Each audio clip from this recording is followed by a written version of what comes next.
আজকে আমি আছি একবারে গায়ের মধ্যে বিয়া খাবা। আর এটকার মানুষক দেখে আয়াম তো অবাক।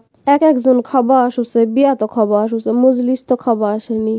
সবাই একেবারে থাল খোরা লিয়ে হাজির। খাসে খাসে একজন আবার বান্ধে বান্ধে লিয়েও যাচ্ছে। মনে হয় 7 দিন আর তার কার চাউল দেওয়াই লাগবে না।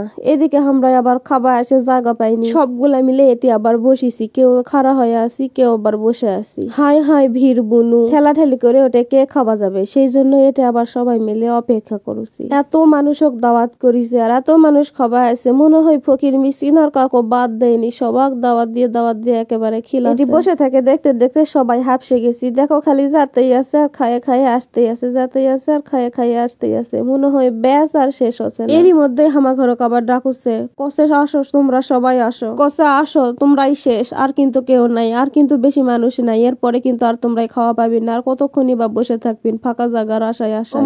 যাবা লাগতেই দেখছি আরো মানুষের ভিড়, একেবারে জায়গায় পাওয়া যাবে না সেই অবস্থা। যাই হোক ঠেলে ঠুলে আসে ভিতরে ঢুকেছি। যাই হোক অনেক কষ্ট তো বসা পাচ্ছি সবাই একসাথে।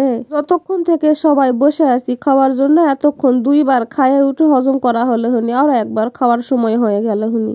এত অপেক্ষার পর খাবারগুলা কিন্তু ভালোই আসলো। বিয়া বাড়ির যত খাবার, ভাত খাও, বিরিয়ানি খাও, গোস্ত খাও, ঘাটি খাও, সবই কিন্তু মজাই হয়েছিল। কিন্তু বিপদ হয়েছে তো আমার মামার, যে মামার বেটির বিয়া খাবার আসিছি সেই মামার।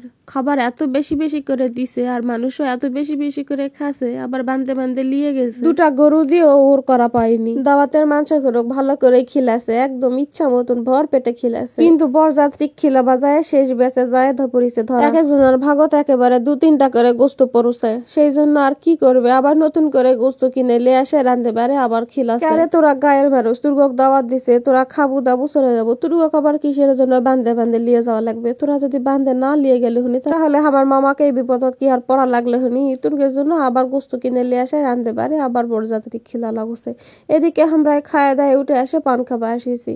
এদিকে ভরপুর শীতের মধ্যে হলেও আজকে আবার ভালোই রোদ দিছে, আর এই রোদে আবার ভালোই গরম লাগছে। গরমে তো উঠে খায় দায় উঠে একেবারে জিউটু ঘাটপা লাগিছে, সেই জন্য আমরা আবার পান খাবার আসিছি। পান খাই যদি না ভালো লাগে। এদিকে পান খাবার আসেও আমার ঘরে সিরিয়াল দিয়ে থাকা লাগিছে, এত মানুষ পান খাচ্ছে বাপ রে বাপ। এদিকে যে আনা ফাঁকা পাশি আসে পান চাষি, বউয়ের বড় মাও আবার কষে ও মা সুপারি সিলতে বাড়তে যতক্ষণ সময় লাগছে মা, শেষ হতে আর সময় লাগছে না। আমি কাছি ও মা যত মানুষের ভিড়, এটা আরো 4টা লোক লাগলে হুনি, তারে হয়তো বা ঠিক হলে হুনি। যাই হোক আমি 2টা পান লিয়ে চলে আনো, ফাঁকা জায়গার ছবি তুলমু, এনা ভিডিও করমু, এনা রিলস বানামু, সেই জন্য আমি আমার ভাবিক লিয়ে আমার বোনক লিয়ে চলে আনো।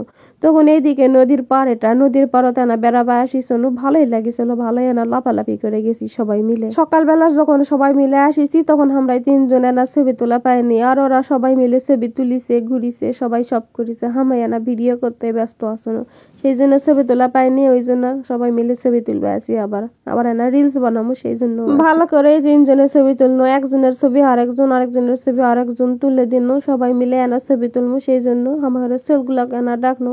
আমার ভাগ্নিটা, আমার ভাস্তাটা কম, আমার ভাস্তাটা আবার রজনীগন্ধার ডাটাগুলা থুবেই না, লিয়েই ঘুরে বেড়াচ্ছে, লিয়েই ছবি তুলবে, না হলে আবার গন্ধ হাত পাও সরাছে, সেই জন্য ডাকনো। আসো বাবা আসো, তোমার আর থোয়া লাগবে না রজনীগন্ধার ডাটা। আর এদিকে আমার বোনের কাম দেখো, আমার ফোনে তো এনাও চার্জ নাই, ভিডিও করতে ছবি তুলতে সব চার্জ শেষ। এদিকে 2% চার্জ আছে, আমি কাছে বন্ধ করো, ফোনের চার্জ নাই। ওইদিকে বড়ের আনা ভিডিও করবো, আর ওই দেখো এদিকে ঘুটার ভিডিও করবে লাগিছে। এইদিকে মানুষ বাপ রে বাপ, কোনো জায়গা ফাঁকা থুয়নি, নদীর পার ফাঁকা থুয়ে, উপরে ফাঁকা থুয়ে একেবারে সব একেবারে মানুষের রাজ্য লয়, একেবারে ঘুটার রাজ্য বানিয়ে ফেলাছে। কোনো জায়গা ফাঁকা থোয়ার মতন কোনো জায়গা নাই। যাই হোক ওই দিক থেকে ঘুরে ফিরে আসে দেখি যে বউ সাজাবা লাগিছে। এদিকে বউ সাজাছে না কি সাজাছে, আমি তো দেখে অবাক। বহর ভর্তি মানুষ, একেবারে মনে হয় গুম গুম করছে, একেবারে মনে হয় সবাই একেবারে বিউটি পার্লারের কাজ শিখুছে। আমি আবার বউ কোনো আয়সা এদিকে হেনা তাকাও, আমি হেনা তোমার ভিডিও করে লাই। ও আবার ভালো করে এইদিকে তাকালো, ওর মেকআপ একেবারে অর্ধেকের, কেবল ফেস পাউডার দিয়ে চোখ একেবারে আর্ট করে দেছে। আমি কছি আমি থাকবো না, আমি এনা ভিডিও করে লিয়েই যাই।